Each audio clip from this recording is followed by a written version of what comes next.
Agora vamos aqui para um quadro novo. Quadro novo não, mas um momento novo aqui na live. Vamos para os reacts, tá? Sobre o Botafogo, obviamente. O ex-técnico Oswaldo de Oliveira foi no Charla Podcast, lá do Bruno Cantarelli, aquele narrador e tudo mais que o pessoal conhece. Então, ele foi lá no podcast lá e falou sobre o Jefferson e o Seedorf, que chegaram a tretar um certo momento ali no Botafogo de 2013, pra ver o nível. E quem também confirmou isso antes mesmo do Oswaldo ir lá foi o zagueiro Bolívar, que jogou também no Botafogo em 2013, 14. Então, iremos ver um pouco sobre isso agora mesmo, a entrevista do Oswaldo de Oliveira que deu ao Charla Podcast. Primeiro, eu quero que você conte novamente a história que você viu, que você nunca viu um goleiro pegar o que o Jefferson pegou nesse treino aí. Como é que foi mesmo? Ele pegou 4 bolas seguidas. A primeira foi do Cida, mas foi 4 defesas espetaculares. O Jefferson. Mas os dois tinham algumas discordâncias. Divisão de liderança. O Jefferson era o capitão e o Cida chegou. No fundo, os dois se admiravam. A verdade é essa. Só que o Jefferson é um cara muito mais afetivo, assim, mais o Cida no final. Então, eles tiveram alguns momentos mais difíceis. A ideia é aquilo que você falou. Aí eu tinha que entrar com a Bíblia, né? De ficar calma. Teve um dia que teve um bate-boca, assim, depois do treino. Imagina esse cara tendo que separar o Jefferson e o Seedorf. Surreal. Na Bíblia. Tu olha pros dois, tu fala 2 brutamontes daquele, como é que o cara desse aí vai parar os dois? Mas você acha que... Saíra correndo. Doideira, pô. Eu imaginei o Oswaldo, tipo assim, gente, pelo amor de Deus, não é isso aqui. Em nome de Jesus. Por favor, em nome de Jesus. Tá aqui, ó, a palavra de Deus vai ajudar vocês. Ficaram frente a frente.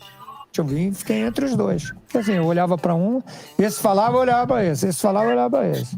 Como quem diz, só quero que vocês sejam comedidos e educados, se respeitem, para não cheguem a via de fato. Porque dois bitelos daquele, se ele se engalfinhasse... A separar isso daí. E chegou próximo? Não chegou próximo, não. Esse dia foi mais... Eles foram ríspidos, um com o outro, mas não se ofenderam. Os dois muito respeitados.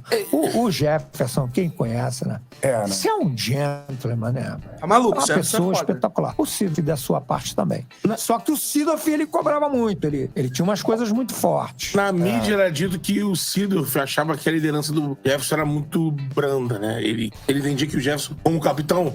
É o que você tá falando, né? Ele olhava muito pelo prisma dele, era né? O ponto de vista. O prisma dele, que era um cara mais enérgico. É o seguinte, eu não tinha necessidade que o Jefferson ultrapassasse seus próprios limites, principalmente como ser humano. Porque eu tinha sido. Eu tinha o Bolívar. Nessa época... Pô, tá maluco, filho. O Bolívar também, filho. O pessoal via ele em campo, parecia que ele era quieto, etc. Mas nos bastidores, todo mundo falava que o Bolívar fazia os caramba no vestiário. Falava pra caceta. Eu não consigo imaginar. O Bolívar... O Bolívar... Fala de... Foi mal alto. Não, eu ia falar antes dele mesmo. Eu ia falar. Não, não tem problema, pra você falar mesmo. Antes dele mesmo citar, eu ia falar, gente, eu não imagino o Jefferson assim numa confusão. Tipo, igual ele falou, não imaginaria o Jefferson no risco, porque tudo que a gente vê relacionado a ele é tipo um amorzinho, né? Tipo, ele tem aquele tamanho todo dele e tal, físico, pá. Mas ele sempre foi um docinho, gente. Então eu fico tipo, Jefferson, não consigo imaginar ele tretando com alguém. Continua. Agora que eu tô na dúvida, será que ele brigava em inglês? Ou será que ele brigava em português? Com aquele português tipo da propaganda de sócio torcedor? Tem assim, português. Português, porque ele era casado com uma brasileira, ele sabia o português. Não, mas você lembra da... Não, mas ele tinha um sotaque que era engraçado, igual da propaganda. Sotaque tinha, mas aí ele tinha que falar em português com todo mundo. Sócio torcedor do Botafogo. Não, porque se um cara quer brigar comigo, não sabe falar o português, é um sotaque de criança, eu nem falo sério. Eu falo direito.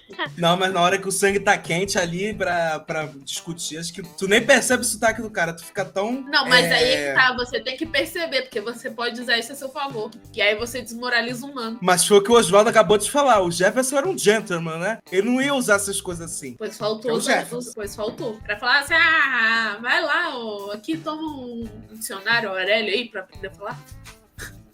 Dicionário Aurélio. Não era mole, não. A gente tem com ele agora. Não era mole, não. Gente finíssimo. Esse era mas outro cara. Mas na arena... Não, aí... Então eu, de certa forma, eu controlava, mas deixava que cada um tivesse as suas sentenças. Seu protagonismo. Teve uma... A gente já teve algumas histórias aqui. Teve o Antônio Carlos, que falou quase foi às vezes de fato o Sidorf. Pô, negão. Vestiário. Moleque, eu vi esse negócio, o Antônio Carlos xingou o Sidorf. Não, o Sidorf xingou o Antônio Carlos. Tá em todas, né? E o Antônio Carlos xingou o Sidorf de volta. O Sidorf era um bicho chato, filho. O Sidorf, ele mau caráter do Sidorf. Uma terapia. Faltava uma terapia. Se for para analisar, é isso. Pô, surreal, Deus cara. Também, não sei. Ou vai que ele acreditava em outra coisa. Só não tinha treta com o Sidorf, que era muito quieto. Eu sei disso porque eu fiz live com o Felipe Gabriel, e o Felipe Gabriel era um dos caras que mais era mais, como é que eu posso dizer? Um dos mais ligados com o Sidorf, um dos mais falava com ele. Eu acho que eles dividiam se vestiário agora, dividiam um quarto, se eu não me engano. Agora eu não me lembro totalmente da entrevista que eu fiz com ele. Mas ele me falou que o Sidorf, assim, era um cara muito, ele era muito do pensamento dele, não usava muito o pensamento da galera, sabe? A opinião do Sidorf era mais ou menos o que tinha que ser a opinião de geral, sabe? Era o dono da verdade. Mas sabe? Eu acho que eu consigo entender um pouco, né? Porque, assim, querendo ou não, o cara é o Sidorf. Né? O cara tem uma bagagem. O cara tem uma bagagem do caralho. Então, às vezes, o que ele falava podia fazer muito sentido, né? Podia ser muito coerente com o momento. E às vezes as pessoas falam assim: não vou fazer. E faziam de uma outra forma que dava errado. E aí ele ia pro caralho mesmo. Porque faleceu, dei a fórmula certa, era pra fazer isso, e as pessoas fizeram merda. Aí aconteceu isso e isso. Mas às vezes também tem uma outra história aqui que eu vou botar logo depois dessa, que o Oswaldo também vai contar sobre uma coisa que não tem nada a ver com bagagem, nem nada do tipo. Aí só falta ele ter brigado com o Sidorf também. Aí não tem como defender. Vocês vão ver, calma. Chegou agora, querendo falar do hino, porra, Garrincha, querendo... Avante!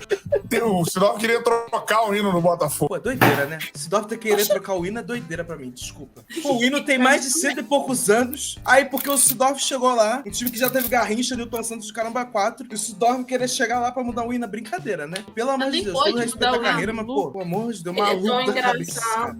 Gente, mas nem pode trocar o hino, porque a pessoa que fez o hino já foi dessa pra melhor. Já também, se duvidar, já até mas o Sidorf era reencarnou de total na novo. cabeça. Já até reencarnou de novo e o menino querendo trocar o hino. Ai, sinceramente.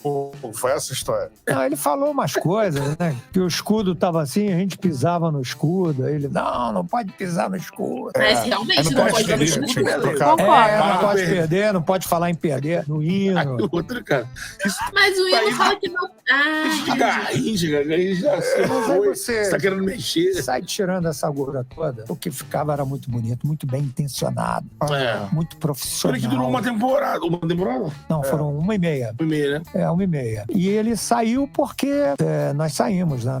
Aí saiu todo mundo. Saiu Foi pro ele, Santos, saiu o Rafael Marques, saiu todo mundo. Ali era complicado. O Sassá contou aqui também, mas é com o Jefferson. Carlos Alberto chegou: Jefferson, vou bater 10 pênaltis em você, vou fazer os 10. Carlos Alberto. Aí falou que... E aí, Sassá? Não, perdeu o primeiro. Ele fez... Já tinha que pegar o pênalti do Messi, né, cara? Assim. Aí, não é porque você é ruim, não, porque eu sou muito bom. Na volta do amistoso que ele pegou. Na volta do pênalti do Messi, isso aí. Assim, o Oswaldo, a gente tava... O Catarina no Botafogo era sensacional, né? Esse é 2013, 14. Por ali. 13 que se classifica pra Libertadores após. Desde 96. Surreal. Essas entrevistazinhas eu gosto porque vem uma história que a gente nem conhece direito, né? Mas aí do nada, pum, vem umas historinhas assim que, nossa senhora.